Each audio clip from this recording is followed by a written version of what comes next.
Hello, welcome back to Bald and Board Games. I'm Bald, I'm bored. and we are bringing you a review of Weather Machine by Vital Lacerda. Yes. The weather around the country is so different right now, so we're going to bring out this game. It's true. We're going to change it. So this is our 7th out of 8 Vital Lacerda games we played back in 2024. We're digging through ratings on each one so we can see what we thought of each. This is a little interesting since we waited a good 3 months after playing them. So everything settled in, and then we had to go back and double check some stuff. Yeah. But we're going to go through our normal 5 categories for all the other rating videos we've done and see where Bald and Board separately and then together sit at. Alrighty. So first up. Oh, actually, let me tell you what the rankings are that we're going to be reviewing. Go. My goodness, we've only done 6 of these.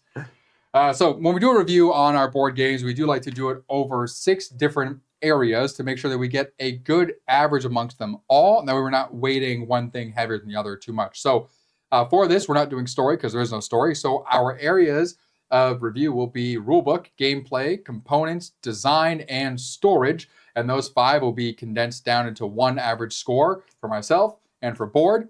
And then we will be combining our individual scores to get a score for each of those 5 areas and a final Bald and Board Game score, which will tell you if we think this is a Bald and Board Game certified must play or a certified don't play.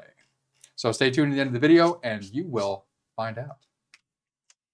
Take it away with rulebook, sir. What do you think? Rulebook. This, out of all the games we reviewed so far, is the 5 of 5. So we've given a lot of 5s out today, but this to me hit. If I could get a 5+, it would have. Yeah. This is perfect. So right here you can see an example. There's 3 funding tracks. Rulebook, funding track, example of how the funding track works. Boom, boom, boom. Every single thing is nicely columns, and there's multiple columns per page that tells you, hey, here's your different things you can do, and here's an example exactly how it works. Some do's and don'ts. There's a player aid that equally goes through a lot of these different actions and gives you an image that says, here's the cost, here's what happens, here's some symbols that are associated, as well as the goal tiles. So there's a lot of goal tiles that you can obtain by doing different things throughout this game. And this goes through them all in an individual player aid, as well as the subsidy tiles. So I absolutely love how this rulebook and everything is defined out. Yep. It doesn't have anything on the back, but it doesn't need to because it's all right here. Yeah. No, I entirely agree. I gave this a 5 as well for those exact same reasons. Very clear, very to the point, diagrams for everything that's being said and described. It doesn't get really much better than what has been done with Weather Machine. And the fact that you do have that little booklet there that is your reference is great because that means that Steve hasn't destroyed this rulebook. Or this player aid. Because Steve is a rulebook flipper. He's looking for stuff, which is going to happen from being used anyway. But it means that everyone can kind of secretly look at their own little player and okay, that's what this thing means, without having to go to the page and everyone knows what you're looking at as well, which is great. But easy to understand, easy to learn, laid out in an order that makes sense. Yeah. All right. Next up, we have gameplay. Alrighty. So for gameplay, I gave this a 4.5. So I absolutely love how strategic but also simple the gameplay is. Simple as in you just have a few choices to really make. Where am I going? Here, here, here, or there. But then that simple choice leads to other choices within those sections. If I'm going there, which one of these am I going to interact with in these areas? And that opens up some great potential combos to do things in the area where your person is not, which is great by comboing this to potentially that to the funding tracks that are at the top up there. And it's when those combos get going where it loses half a point for me.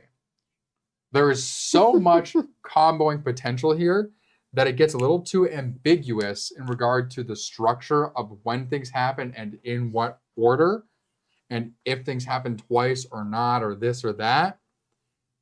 to where that can slow down the game. You end up just kind of saying like, sure, whatever. Yeah, that makes sense to me.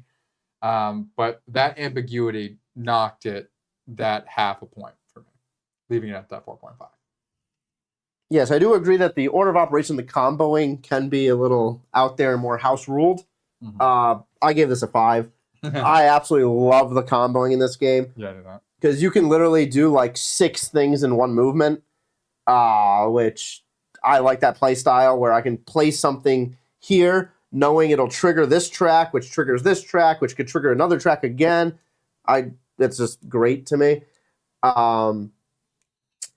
Overall, just kind of the flow of everything. Again, I've called this in a few other games where you have like mid-game scoring and then end-game scoring.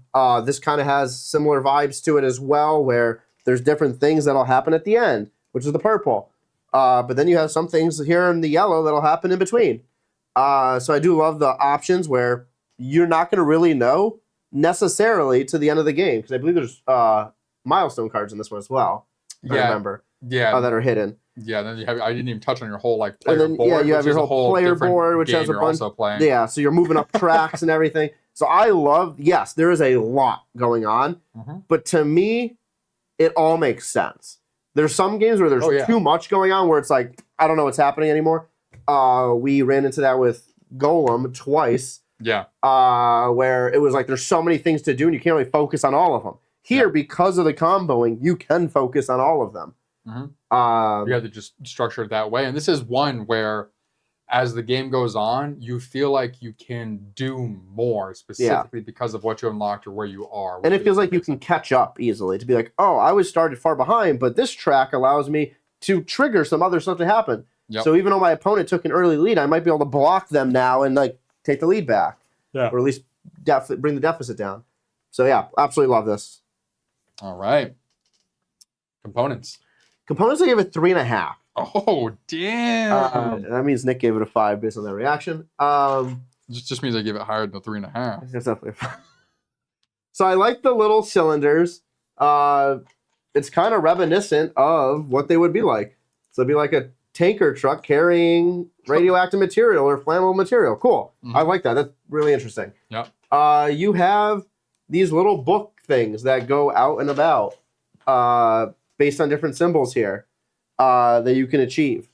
So subsidies and whatever these other things are. I don't remember what all the names are. It's been a while since we played this. For the person things, this is kind of where I docked it. They kind of went simple again, where even though the resources are set up as cylinders, all of the player stuff are cylinders.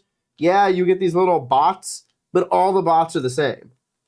So there was no variance really in the bots or even the different colors. It was just kind of the same dude over and over again. So I kind of docked a little bit on that. I thought it could have had more variance. The tiles that go down, that would be...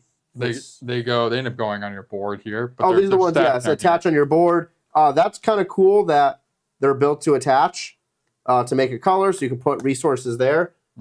But then to me, it's like all the components that go onto here is kind of what really docked it. Like I didn't mind as much, and I'm gonna call it design out on that phase out there. But there's just a lot of components that go on here for the different things, and they're all kind of the same. Like to me, like these 5 tracks, instead of just having a little thing that moves up and down, at least on the little circle, have that symbol. If you already have it on the resources, why not just have that symbol on these? So you can like be like, oh, this is my track for science or laboratory, whatever the things are. That's in the wrong spot. So, okay. Let's see your 5. Yeah, I give it a 5. I give it a 5. So, something that I'm not counting in my score of 5 are the gears, because these are deluxe components. The base game comes with what? It's an actual actual material. Oh, but the shape is still the same. No, so the base game comes with the punch out gears and stuff, which are fine. But component wise, everything is solid. So the player board, solid, dual layer, doesn't warp at all, sturdy. Love it. These are all book shapes that have your symbol on and everything. I love that these are all book shapes, and each one is its own, book shape of the color based on where it came from. I think that is a lot of fun. The different robots. So you have the lab bot. You have I forget the dude. Latif. Oh, Vital backwards. That's right. Yeah. Latif here. I don't mind that all the bots look the same at all. I honestly also don't mind that these are just cylinders because they're just meant to track the resources, and the resources are all the same. So this way you don't have to put like one specific cylinder in one specific track. So that doesn't bother me at all. Yeah, then everything that's this cardboard punch out material is very, very solid, which is great. Nothing feels flimsy whatsoever. I do like that these, are their own like cylinder thing. They're instead of like being squat, that they are taller. Like it's a weird random thing, but I like that these are those tall cylinders. It's more of that tactile feel when you're picking stuff up. But yeah, so I love everything about the components in this game. Even the base version of this still feels very deluxeified, which is nice. All right. Now we roll into design of everything. Design. All righty. Design, I also gave a 5. I think the artwork on here is amazing. This is probably Vital's most gorgeous game in regard to colors and even the story in the back that's being told, from like the storm that's happening over here, the blue skies that are over here. This factory, it's very Miyazaki-esque, which is interesting, very Studio Ghibli in a way, which I really enjoy, and it really fits that kind of steampunkish sort of feel to it. Then to your point, each of these gears, metal or cardboard, are designed to look different. They're not just a different color, which I appreciate the time they took to do that. Again, the look of the bots are fun. These weather cards, as the weather intensifies, is great because the weather is literally intensifying in the picture from one to the next. So 1 to 2 to 3, the weather is getting worse, which is spectacular. They didn't have to do that. They could have just done 1, 2, 3 to tell you that it's worse, but visually you see that it's worse, which is amazing. And then each area has its own distinct look to it too, which I appreciate. Over here in this area, this is very formal. This is the captain's area, and it fits the action you're taking. In here, you can tell this is like a weird lab where bots are doing things. Like it feels that way. Then over here in R&D, like this feels more like an organized mechanism that's like working to control the weather. It just gives off that feeling, which is spectacular. And then just how clear everything is for how much there is on this board also kind of blows me away. Because I think about Venus and how this, I think, technically has more on the board than Venus, but it's organized in a way that has way more clarity to it. Like we never mixed up one of these development tracks for another one. We never mixed up if you go here, you do any other sort of action. Like this is for this. So, love it. And here we go. I give it a 3. Whoa! How? Your scores confuse me. Compared to your other ones. Oh, sorry. I think this design is a lot. So these, cool. I do like how, weather intensifies. That is cool. And it happens on all the different types of weather cards. Yeah. Very simple on how the 1, 2, and 3 are on the bottom instead of having a numbers 1, 2, and 3. But whatever. That's not. I really don't care about that. I've noticed it later. Yeah. For the game board itself, yes, there's a lot going on. I honestly can understand Venus easier than I can understand this in terms of sections. Interesting. These sections here with all of the gear colorings and symbols are, to me, too overwhelming of the color schemes. Because if you're looking at this whole thing and you're trying to figure out your turn, yes, you have these gears over here. It's like, okay, this is a red one, this is a pink one, and you get the gears. But then you have to figure out, for this, I need this exact symbol, which is not that large, and this exact gear, which could be a little difficult to figure out which one's which. And then over here, same thing. Like this one's a little easier to tell the gears. To me, this is a little harder on how many colors they added into everything. So I wish this was more just like a standard background instead of 5 different colors. Similar here to like each column's a different color. So I just think there's yes, there's an overwhelming amount of things, which is fine. Again, I love the gameplay of this and how many combos and things there were to do. But I think in terms of the design, they try to make this look way too much. Because look, even look at the outside, it's like, it's a lot they added into the background almost to make this almost try to be a 3D pop out. It seemed like, where that might not have been necessary. The design of the game board or player boards here, simplistic. I think that's fine. Again, you have the little thing you put in there. You have this, like you just slide over. Yep. The design looks fine. It gives you all the symbols you need to know. I do agree that, blue and blue, like the tracks match what you're doing, which is great. But that was a huge hit to me of how intensely they tried to color everything, which could be overwhelming when trying to see individual things and plan moves out. Okay, I hear that. All right, what do you got for storage? Storage. Storage? This thing right here. I gave this a... Where are we? What game number? Hold on. I didn't see which game. This is a 5. All right. So everything is here, as you can see. Each thing has its own. The wheels or the gears move around a little bit, whatever. Like this could have been one long one, to be honest, and they're just all lined up. But yeah, each book set here fits in. All of these together, I don't mind. Again, like some of the other games. The reason I don't mind this is most of them are coming out onto the game board.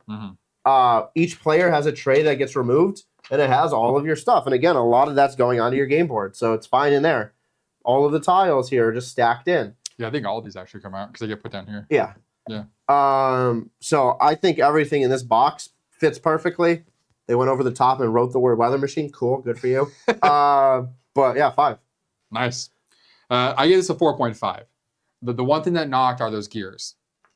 So that area there, like we have a gear that's way over here. Like this could have been organized way better. And it's not because these are metal. Like this would have happened with the other ones as well. It could have been just a thing. I don't think it's a gear. I think it could have been one thing here that's blocked them in. Just something that just makes it more organized. They're not jumping around the place all over the place. Yes, this would have been nicer to have these a bit more organized as well. These little things. But again, yeah, these all come out and get put on the board. So that doesn't bother me. You don't need these pre-sorted because you're going to take them out and sort them anyway onto the board. It's purely these gears here that ticked me off. I love, again, these all come out individually and you can give them to the person based on what color they have, then you have them next to them. That is great. They're not linked together, is what it is. There's storage down here for all the solo stuff and whatnot, which is great for separation. Superb. These fit flush. It's really just those gears that are a pain in the ass. So 4.5 on storage. All right, then final scores. So my final score here on Weather Machine by Lacerda is a 4. All right. Again, the main, as you saw at the beginning of this review, my rulebook and gameplay are both 5s. Phenomenal. Really, design and component structure to me is what knocked it down. Okay. My final score for Weather Machine is 4.5. So again, I think everything is almost perfect. There's almost 4.5s across the board. They had a bunch of 5s in there as well. But it really ended up being in the almost even out of 4.5s to 5s. We had 3 5s, 2 4.5s, which kept it, of course, below. Even one 4.5 keeps it below a 5. So kept it just below perfect for some very minimal things. Alrighty. So we're going to go over hour. That's right side up, right? Yeah. Bald and Board Games official scores for each category. For the rule book, we each gave it a 5, so Bald and Board Games official score is a 5. For gameplay, I gave it a 4.5, you gave it a 5, which makes the gameplay for Bald and Board Games a 4.5. For components, I gave it a 5, you gave it a 3.5, which makes Bald and Board Games score a 4. For design, I gave it a 5, you gave it a 3, which makes Bald and Board Games score a 4. For storage, I gave it a 4.5, you gave it a 5, which makes Bald and Board Games score 4.5. And the final score, mine was 4.5, yours was 4, which makes Bald and Board Games score a 4, which means that Weather Machine is a Bald and Board Games certified must play. And well deserved. I have to say at that as well. Yeah. I would say, as a final note, even though my components and design rankings were lower, because gameplay and rulebook are a 5, I would gladly come and play this again. Again, I loved playing it. I love the combos. I just think that it's a lot of colors and a lot of stuff going on where it could have been more simplified in that regard, but I'd still play this over and over again. Yeah, colors are board's kryptonite. A little bit. We found out. But no, it is busy. And so if you don't if the busyness can make things harder to comprehend, which I think for a lot of people, it can be distracting. I think it distracts you more than anything. It's like, okay, I'm trying to focus on viewing all these to figure out what's going on, and then you get distracted by too many colors and things going on. Which is why I think if they didn't separate these into 3 distinct areas, it would have been way worse. It would have been worse. But the fact is, like, okay, all I need to do is just focus here. Helps. And the simplicity of what you're doing on your turn as well helps as well. Like, okay, I do this thing, then I do this thing, then I do that thing, which helps you kind of let go, like, which is good. And you learn pretty quickly as well. Just it takes a second for your eye to kind of think to catch up on that thing. But yeah, definitely fun one. Fun worker, more action selection. And again, it's that limited action selection where only a certain number of people can go to a spot and everyone else is going to go everywhere else. So that's kind of where that fun competitiveness comes in. And then that resource management, and then that comboing and point salad, trying to get mid-game points and then set yourself up for end-game points. Yeah. So let us know what you think. Do you love Weather Machine? Have you played it? Do you want to play it? Do you want to learn how to play it? We can teach you. We have a video for that. And then you can go watch us play it and bicker and complain. And I'm pretty sure that I lost to Steve on this one. Because he maxed out his combos with that funding track. But this is one where even losing is fun. Like, just playing this game is fun, which is great. So definitely deserves that certified must play. But thank you for joining us here at Bald and Board Games. We gave you the review for Weather Machine by Lacerda. I'm Bald. I'm Board. Watch out for the weather.